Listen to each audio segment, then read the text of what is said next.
BJP की बड़ी नेता बंगाल से इस वक्त रूपा गांगुली जी हमारे साथ हैं।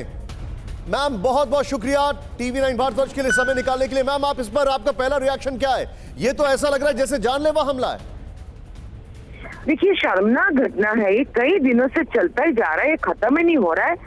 मुझे समझ में नहीं आ रहा है पश्चिम बंगाल सरकार का दिमाग खराब हो गया क्या? ये किस तरह से कोई भी ऑपोजिशन पार्टी के कोई भी नेतृत्व कहीं पे भी कोई अपना पार्टी का काम नहीं कर सकता क्या?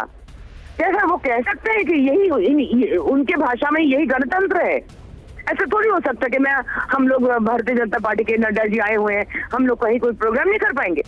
कल जो वहां पे हमारा पार्टी ऑफिस हेस्टिंग्स के वहां बाहर जाके इतनी मारामारी दंगा झंझट कर रहे थे, ये किस किस्म की गंदगी और किस किस्म की शक्ल दिखा रहे हैं ममता बनर्जी। ममता बनर्जी को याद रखना चाहिए कि पश्चिम बंगाल का जो शक्ल निकल रहा है ये हमें भी बदनामी हो रही है। ये पश्चिम बंगाल सिर्फ उनका नहीं है, सरकार उनका हो सकता है, पश्चिम बंगाल सिर्फ उनका नहीं है, ये पश्चिम बंगाल हमारा भी है। बताइए, मुझे याद है पिछले साल लोकसभा चुनाव में आपके ऊपर हमला हुआ है और मुझे याद है जब आप रात में गई थी और आपने मुझे बोला था कि निशांत वहां पर पहुंचो, जिस तरीके से टीएमसी के लोगों ने जो बीजेपी के कार्यकर्ताओं को घेर कर हमला किया था। क्या यह समझा जाए कि ये जो विधानसभा चुनाव है अब इसमें सिर्फ रक्तपात होगा और बचाने वाला कौन होगा? क्योंकि लोकल पुलिस तो यहां पर असिस्ट करती हुई नहीं दिखाई दे रही है। देखिए, हमें समझ में नहीं आ रहा है क्या होने वाला है। हम तो हर चीज में गवर्नर के पास डेपुटेशन दे रहे हैं, बता रहे हैं, लेकिन समझ में नहीं आ रहा क्या होगा। जनता बहुत डरे हुए हैं, बहुत बुरा हाल है। आप खुद साक्षी हैं, इलेक्शन के दौरान आप खुद गए थे, मुझे भी 2016 में इसी तरह से पीटा गया था, ईटा छोड़ के इसी तरह से मेरा सर फोड़ा गया था। अब 19 के इलेक्शन में आप बीच रात को मेरे साथ गए थे, आप मेरे लिए उस वक्त रक्षा की तरफ थे क्योंकि आपका कैमरा वगैरह साथ था। आपने देखा पूरे गाँव में ये लोग लाइट बंद करके लोगों को घर से निकाल रहे हैं, पीट रहे हैं।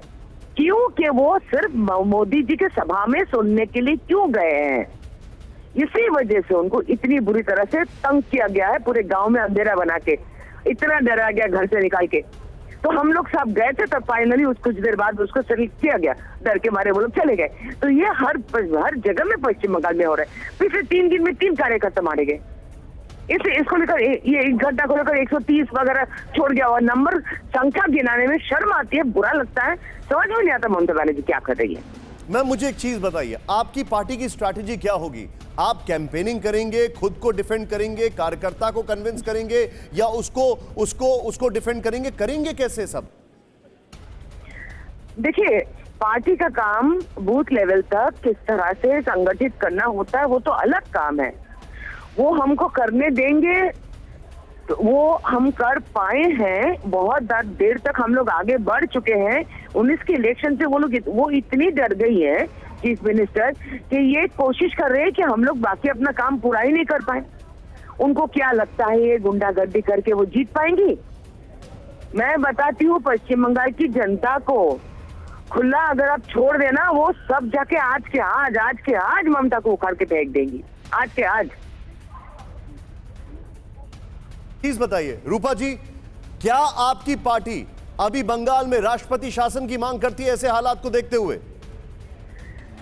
देखिए, ये मैं नहीं जानती, ये डिसीजन सीनियर लीडर के होंगे। और देखिए, हमारे तरफ से हर घटना हम बता रहे हैं गवर्नर सर को।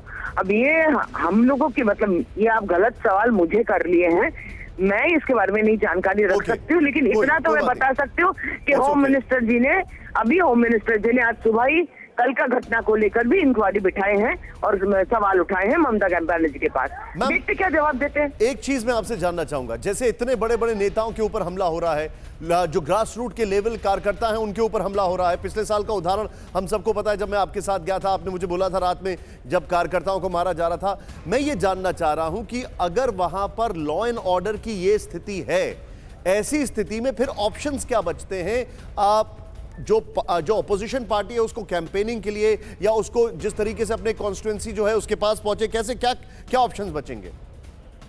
पता नहीं, हमें तो लगता है प्रेसिडेंट रूल ही हो जाना चाहिए। अभी पूरा चीज डिपेंड करता है ये प्रेसिडेंट जी के पास, प्रेसिडेंट ऑफ इंडिया के पास, गवर्नर के पास। हम नहीं जानते क्या होगा, हम नहीं जानते, हम सचमुच नहीं जानते। लेकिन दिमाग को सूझ नहीं रहा है, इतना परेशानी है, लोग इतने मर रहे हैं।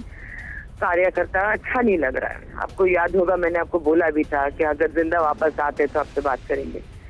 तो आप जब गए थे आपको शायद याद होगा, वो मैंने फेसबुक लाइव जब किया था मैंने बोला भी था कि अगर जिंदा वापस आ जाए तो बात भी करेंगे। रूपा जी, बहुत बहुत शुक्रिया टीवी 9 से बातचीत करने के लिए आपका। बहुत बहुत शुक्रिया मैम।